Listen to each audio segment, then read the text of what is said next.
The winter that nearly killed her arrived without warning, like a silent enemy marching across the mountains during the night, swallowing roads, burying trails, freezing rivers solid, and turning every breath into smoke that drifted like ghosts in the air. And in the small logging settlement at the edge of the northern pine forests, people whispered that no one survived alone once the storms came, because winter there was not a season, but a test of whether a soul had been meant to live another year at all. Yet on the very morning the first great snowfall sealed the valley shut, a thin girl in a torn wool coat was forced out through the back gate of a farmhouse. She had served for nearly 5 years. Her boots already split at the seams, her hands red with cold, and her stomach empty from days without proper food. And as the door slammed behind her, she turned once, hoping someone would call her name, hoping someone would change their mind. But no voice came, no window opened, and the only answer she received was the wind beginning to howl across the frozen yard like a warning she did not yet understand. Her name was Clara, though no one in that house had spoken it kindly for a long time, and she stood there in the falling snow for several seconds, trying to believe what had just happened, trying to believe she had not truly been abandoned, because surely no one left a girl alone when winter had just begun. Surely someone would come running after her with a blanket or bread or at least an apology, but the door stayed shut. The chimney smoke rose calmly into the gray sky, and the tracks of her own boots were already disappearing beneath fresh snowfall, as if the world itself was trying to erase the proof she had ever belonged there at all.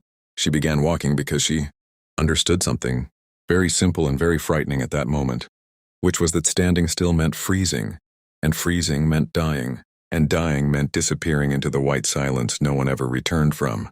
Far away in the forest beyond the settlement lived a man named Elias Mercer, a lumberjack most people described as strange but honest, quiet but dependable, and lonely in the way only someone who had buried everyone he loved could be lonely. And though few people visited his cabin anymore, everyone in the valley knew that if a storm trapped you between the ridges, Elias Mercer was the kind of man who would come looking even if it meant risking his own life in the snow.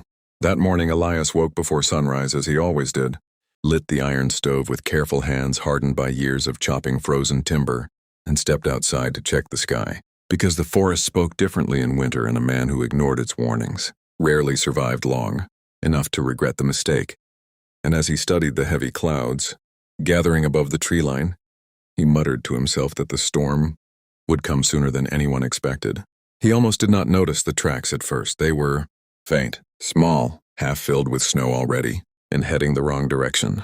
He crouched beside them slowly, brushing powder away with his glove, and when he saw how narrow they were, he frowned in confusion, because no grown traveler would be walking alone toward the northern ridge in weather like this, not unless they had lost their way or been sent there without a choice.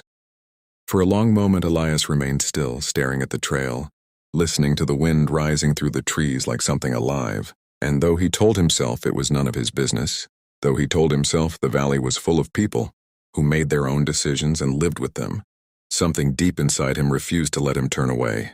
So he stepped back into his cabin, loaded his rifle, packed bread, filled a flask with hot broth, and followed the tracks. Meanwhile, Clara had already begun to lose feeling in her fingers. At first she tried to keep walking quickly, telling herself she only needed to reach the road, leading south toward the river crossing where traders sometimes passed even in winter. But the snowfall thickened, so fast that the trees themselves began to vanish behind a white curtain, and the wind pressed against her chest with such force she could barely breathe, without turning her face away from it.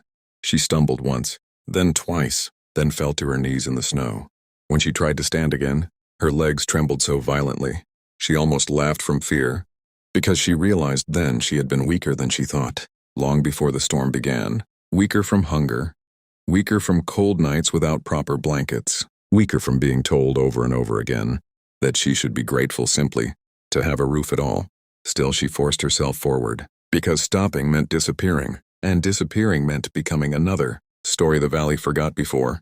Spring returned. Hours later the forest had grown so silent that even the wind seemed tired of shouting, and Clara leaned against the trunk of a pine tree, her breath shallow now, her eyelids heavy in a way that felt strangely peaceful, almost warm, almost comforting, the kind of warmth people sometimes mistake for safety, when they are only moments away from falling asleep forever in the snow.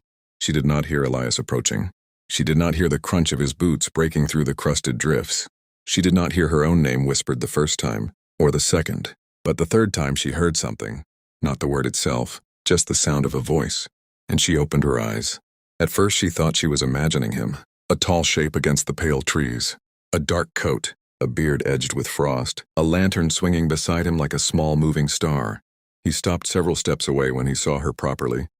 And though Elias Mercer had faced wolves and winter storms and crossed frozen rivers cracking beneath his feet, the sight of that half-conscious girl alone in the snow frightened him more than either of those things ever had, because no one ended up this deep in the northern forest unless something had gone terribly wrong long before the storm began. He knelt beside her carefully. "Can you stand?" he asked quietly. Clara tried to answer, but her voice came out as a whisper that vanished into the wind. So he removed his heavy coat without hesitation and wrapped it around her shoulders, lifting her gently as if she weighed nothing at all. And though she tried to protest, tried to explain she would slow him down, tried to say she did not deserve saving, Elias only shook his head once and said something no one had ever said to her before. "You're not dying out here." And then he carried her, through snow that reached his knees, through wind that burned his lungs, through a forest already turning dark though the afternoon had barely begun, step by step, until the outline of his cabin finally appeared between the trees like a promise neither of them had expected to keep that day. Inside the small wooden shelter, the stove glowed warm and steady, and as Elias laid Clara beside the fire, he worked quickly but carefully, wrapping her hands in dry cloth, pouring broth between her trembling fingers so she could hold the cup herself, speaking only when necessary because he understood something important from the way she avoided his eyes. She was not only cold, she was afraid of kindness, and people only feared kindness when they had lived too long without it. Hours passed before she finally spoke clearly enough for him to understand her name, and when she told him where she had come from, Elias grew very quiet, because he knew that house, and he knew the people who lived there, and he knew exactly what it meant if they had sent her away at the beginning of winter. It meant they never expected her to survive. That night the storm worsened. Snow buried the trail outside completely. Wind shook the cabin walls hard enough to make the lantern flicker twice before Elias secured the shutters, tighter across the windows.